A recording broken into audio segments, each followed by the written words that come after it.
સેવાનો ઉત્સાહભેર પ્રારંભ. સ્થાનિક કલાકારોના ગીત સંગીતથી ગુંજી ઉઠ્યું રેલવે સ્થાનક.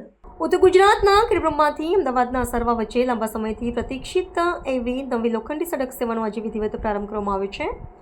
આ નવીન રેલગાડીના પ્રસ્થાન સમયે ખેડબ્રહ્મા રેલવે સ્થાનક ખાતે મોટી સંખ્યામાં નાગરિકો અને પ્રવાસીઓ ઉમટી પડ્યા હતા. નવી યાતાયાત સેવાની શરૂઆતને ઉત્સવના રૂપમાં મનાવવા માટે સ્થાનિક કલાકારોના જૂથ દ્વારા પ્રાદેશિક સંસ્કૃતિને ઉજાગર કરતા પારંપરિક ગીતો અને વાજિંત્રોની સુમધુર પ્રસ્તુતિ કરવામાં આવી હતી, જેને ઉપસ્થિત સૌ કોઈને મંત્રમુગ્ધ કર્યા હતા. આ રેલ સેવાના પ્રારંભ પ્રસંગે પશ્ચિમ રેલના ઉચ્ચ અધિકારીઓ અને સ્થાનિક જનપ્રતિનિધિઓ વિશેષ ઉપસ્થિત રહ્યા હતા.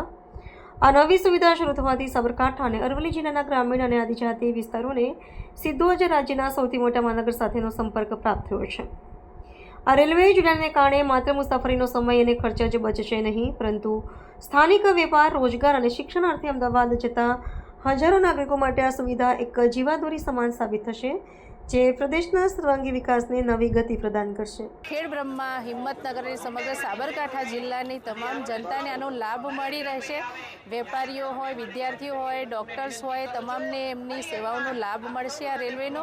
અને રેલવે ચાલુ થવાથી અહીંના લોકો જે અંબાજી માતાના દર્શન કરવા ખેડબ્રહ્મા આવી શકશે આસાનીથી, અને દર્શન કરીને પણ પરત જઈ શકે એવી વ્યવસ્થા છે. વડાપ્રધાન જ્યારે વિકસિત ભારતનું મિશન લઈને નીકળે છે, ત્યારે ઉત્તર ગુજરાતના દૂર દરાજ ગામડાને અમદાવાદ શહેર સાથે જોડીને એમને એક સંદેશ આપી દીધો છે કે આજે મારું મિશન છે, એ મિશનને મેં શરૂઆત કરી દીધી છે.